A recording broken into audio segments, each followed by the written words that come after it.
నిన్న చూసాం దాచేపల్లిలో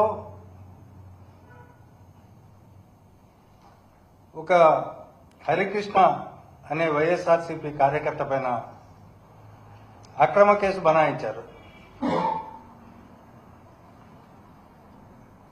ఇతన్ని దాడి చేసి ఇతన్ని వేరే వాళ్ళని చంపాలని ప్రయత్నం చేశారు అని చెప్పి ఒక కేసు పెడితే అందులో పోలీసు వాళ్ళు ఏమేమి రాసుకున్నారో ఒక్కసారి మీకు వినిపిస్తాయి. ఎఫ్ఐఆర్లో కంప్లైంట్ ఇచ్చిన దాంట్లోనే చెన్నాయిపాలెం నా మోటార్ సైకిల్పై తంగేడు గ్రామం నుండి దాచేపల్లికి బయలుదేరి వస్తూ ఉండి చెన్నాయిపాలెం రోడ్డు వద్దకు వచ్చేసరికి అక్కడ ఉప్పుతల హరికృష్ణ అంటే ఇప్పుడు ముద్దాయి కాపు కాసి నా బండి ఆపి నా కొడుక నువ్వేందిరా ఊర్లో ఎక్కువ చేస్తున్నావు, నిన్ను చంపితే గాని ఊర్లో టీడీపీ అనేది లేకుండా పోతుందని అంటూ ఒక్కసారిగా బండిపై నుండి నన్ను కింద పడేసి నా కొడుకల్లారా ఎలక్షన్ సమయంలో పెట్రోల్ బాంబులు వేసి చంపాలనుకున్నాను, అప్పుడు నీవు మీ బావ తప్పించుకున్నారు, ఈరోజు తప్పించుకోలేవు నా కొడుక అంటూ తన వెంట తెచ్చుకున్న కత్తితో నన్ను పొడవగా నేను తప్పించుకునే క్రమంలో ఆ కత్తి నా చొక్కా ఎడమ పక్క తగిలి నా చొక్కా చిరిగిపోయినది.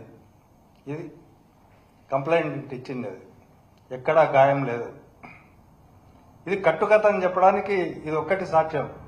హత్యాయత్నం కేసు పెట్టాలా, అతను లోపల జైల్లో అతన్ని మగ్గబెట్టాలా అనే ఉద్దేశంతో ఆయన పొడవబోతుంటే నా చొక్కాగా తగిలిందని చెప్పి నేను తప్పించుకొని పోతుంటే అని ఓ తప్పుడు కేసు పెట్టి అతన్ని అరెస్ట్ చేశారు.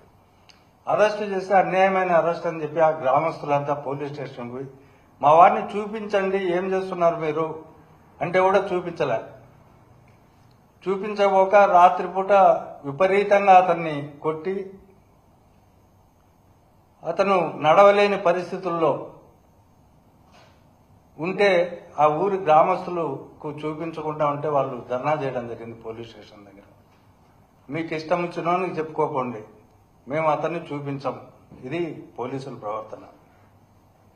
ఒకసారి అతన్ని కొట్టిన వీడియోలు చూస్తే ఈ రాష్ట్రంలో పోలీసులు ఎంత నిర్భీతిగా నిస్సిగ్గుగా కూటమి నాయకులు ఏమి చెప్తే అది బరి తెగించి పనిచేస్తున్నారనడానికి, మానవ హక్కులను ఎలా హరిస్తున్నారనే దానికి ఇది ఒక చిన్న ఎగ్జాంపుల్.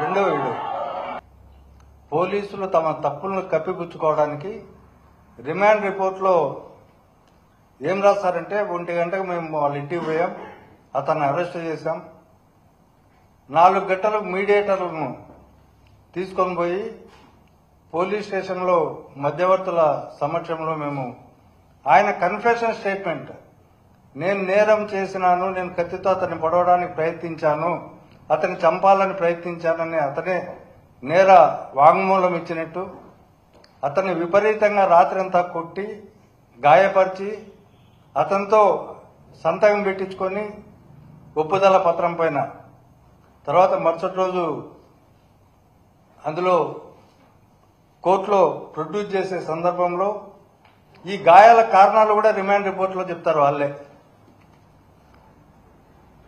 ఈ రిమాండ్ రిపోర్ట్లో గాయాలు ఎట్లా జరిగినాయి అనే దానికి కూడా అతను ఎప్పుడో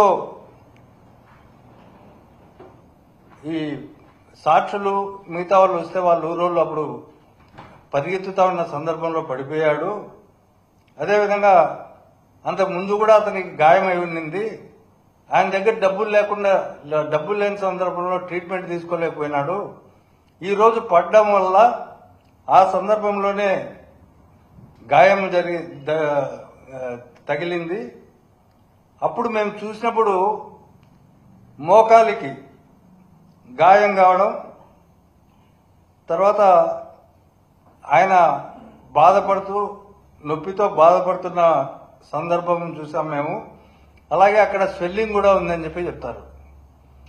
అంటే వాళ్ళు రాత్రంతా కొట్టి అతను నడవలేని పరిస్థితికి తెచ్చి మళ్ళీ ఉదయం బుకాయించేదానికి ఆయనతోనే కన్ఫెషన్ స్టేట్మెంట్ రికార్డ్ చేసుకుని వాళ్ళ ఊరి వాళ్ళంతా వచ్చేది అన్యాయమైన అరెస్టు, మా వాడు ఇంట్లో పట్టుకొని ఉంటే మీరంతా పోయి తీసుకొని పోయినారు, పోలీస్ డౌన్ డౌన్ అని నినాదాలు ఇస్తే వాటిని కవరప్ చేయడానికి ఇవన్నీ చేస్తే మేజిస్ట్రేట్ ముందర ఆ ముద్దాయి స్పష్టంగా చెప్పాడు, రాత్రి వాళ్ళు పోలీసులు కొట్టడం వల్ల నాకు గాయాలైనాయని చెప్పి. అవన్నీ రికార్డ్ చేసిన మేజిస్ట్రేట్ అతన్ని హాస్పిటల్కు పంపించి హాస్పిటల్లో ట్రీట్మెంట్ తీసుకోమని చెప్పడం జరిగింది. ఈ దాచేపల్లి సిఐ భాస్కర్ రావు ఇతనే ఇంతకుముందు కూడా పాలేటి కృష్ణవేణి అనే మహిళని హైదరాబాద్ నుంచి అరెస్టు చేసి తీసుకొని వచ్చి తీవ్రంగా హింసించి రాత్రి 2 గంటల వరకు ఆమెకు భోజనం కూడా పెట్టకుండా ఆమెను అసభ్యకరంగా మాట్లాడి ఇది చేశారు. దానిపైన కూడా ప్రైవేట్ కేసు ఫైల్ చేస్తా ఉన్నాం. అదేవిధంగా తాడికొండ సిఐ మొవ్వా వాసు, డిఎస్పీ మురళీకృష్ణ వీళ్ళిద్దరు కూడా ఈ కూటమి ప్రభుత్వంలో రౌడీల్లాగా పోలీసులుగా కాకుండా రౌడీల్లాగా వ్యవహరిస్తున్నారనే దానికి కంచేరు ఎంపీటీసీ కల్పనను అర్ధరాత్రి పూట అరెస్టు చేయడం అనేది ఒకటి. అదేవిధంగా ఈ మధ్య వీడియోలో చూశారు మీరు,